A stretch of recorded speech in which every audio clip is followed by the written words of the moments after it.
श्रावण महिन्यातील पहिल्या पौर्णिमेला रक्षाबंधन हा सण साजरा केला जातो। या वर्षी रक्षाबंधन 19 ऑगस्टला आहे। तसेच रक्षाबंधन साजरा करण्याचा शुभ मुहूर्त या वर्षी दुपारी 1:30 ते रात्री 9:03 पर्यंत आहे। या शुभ मुहूर्तामध्ये बहिणी आपल्या भावांना राखी बांधू शकतात। तसेच या शुभ मुहूर्तामध्येच भावाने बहिणीला गिफ्ट द्यावे।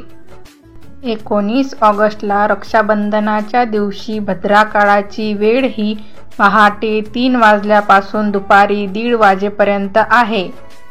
कृपया कोणीही या भद्रकाळाच्या वेळेमध्ये आपल्या भावाला राखी बांधू नये।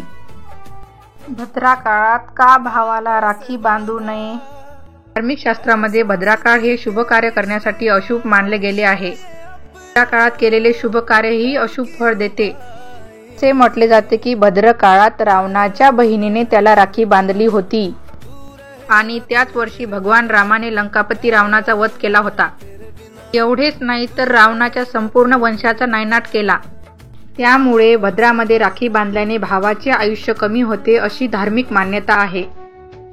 चंदनाचा टिळा हाती रेशमाचा धागा, श्रावणाची सर आनंदाचा बहर, भावा बहिणीच्या प्रेमाचा हा सण, नाव त्याचे रक्षाबंधन। धागों से बांधा ऐसा